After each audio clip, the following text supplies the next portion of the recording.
आपको ललित बी शर्मा का सादर प्रणाम। श्री राधे राधे।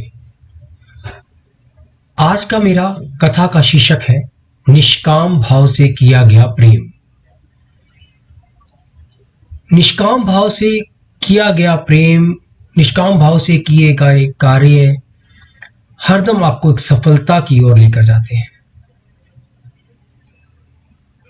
भगवान श्री कृष्ण की एक लीला है जिसमें भगवान ने निष्काम भाव प्रेम क्या होता है इसको दर्शाने का प्रयास किया है।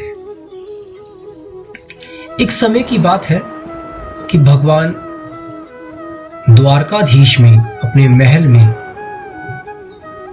रहते थे। उस समय भगवान ने एक लीला की कि उनके सर में बहुत दर्द हो रहा है और वो सर का दर्द ठीक नहीं हो पा रहा है। सभी वैद्य को बुला लिया गया, सभी रानियां आ गई, सभी सेवकों ने हर तरफ से प्रयत्न किया कि भगवान के सर का दर्द समाप्त हो सके, पर वो ठीक ना हो सका। श्री कृष्ण के पास उस समय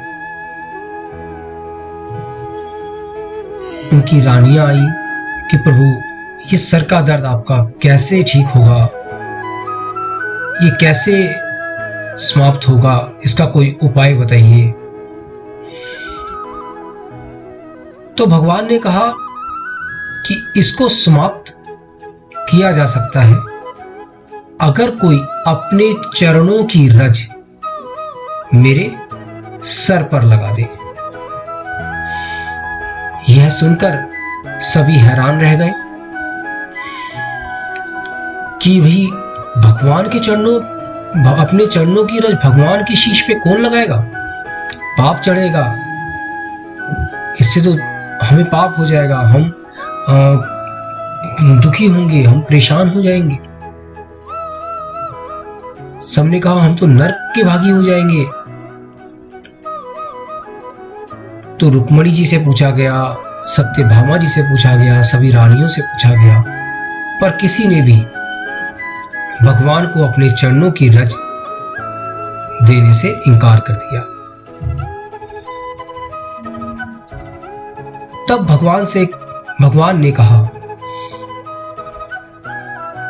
कि उद्धव जी वहां थे कि उद्धव जी आप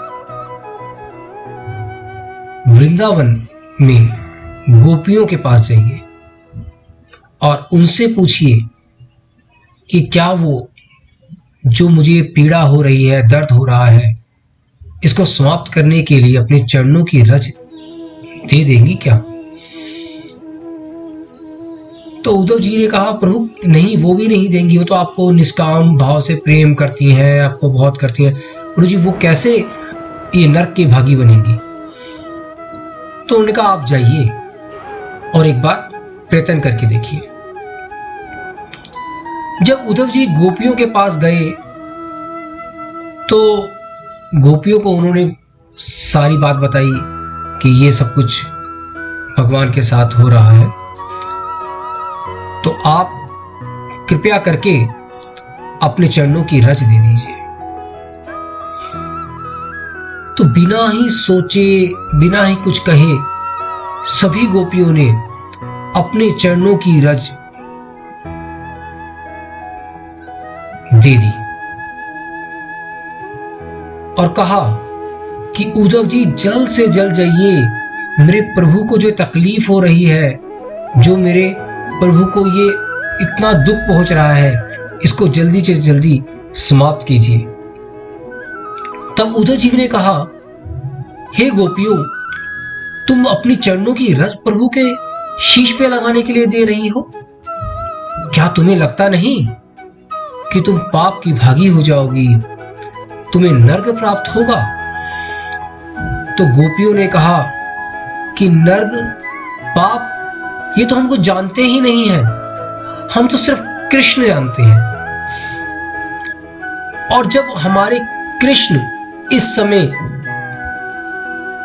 विपदा में है, दुखी है, तो हमारे लिए कोई और चीज बड़ी हो ही नहीं सकती है। तो उद्धव जी, आप समय व्यर्थ ना करते हुए जल्द से जल्द प्रभु के शीश पे चरणों की रज लगा दीजिए। उद्धव जी की आंखों से आंसू आ गए और वो सोचने लगे कि सच भगवान सही कहते हैं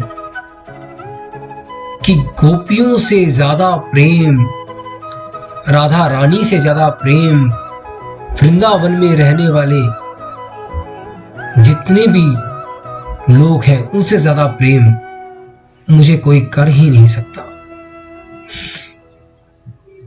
भगवान जानते थे कि गोपियां उन्हें कभी मना ही नहीं करेंगी। भगवान की ये लीला दर्शाती है कि जब भी हम किसी से निष्काम प्रेम करते हैं तो हम खाली उसका दर्द देखते हैं। ऐसे ही हमको भी चाहिए कि हम जब भी किसी के लिए कोई भी कार्य करें तो उसमें निष्काम होना चाहिए। दुनिया में हमने देखा है कि जब भी हम लोग किसी से कोई काम कहते हैं वो हमारे कई काम कर देता है। अगर वो हमारा एक काम मना कर दे तो हम उससे नाराज हो जाते हैं, रुष्ट हो जाते हैं। ये गलत है। प्रेम, दोस्ती, प्यार और आपको किसी को चाहने की, अपनी मंजिल पाने के लिए जो भी कार्य करना पड़े उसे निष्काम होकर कीजिए। निष्काम किया हुआ कार्य ही आपको दिल से सफलता देने में बहुत बड़ा भागीदार बनाता है। और निष्काम कार्य जब भी किसी के लिए किया जाता है तो वो एक अच्छे भाव के साथ किया जाता है। इस कथा से जो हमें प्राप्त होता है वो ये प्राप्त होता है कि हम अपनी इस सभी कार्यों को निष्काम होते हुए करें और सफलता की ओर बढ़ें। इसी के साथ मैं अपनी इस कथा को विराम देता हूं। मिलते हैं नई कथा के साथ। श्री राधे राधे।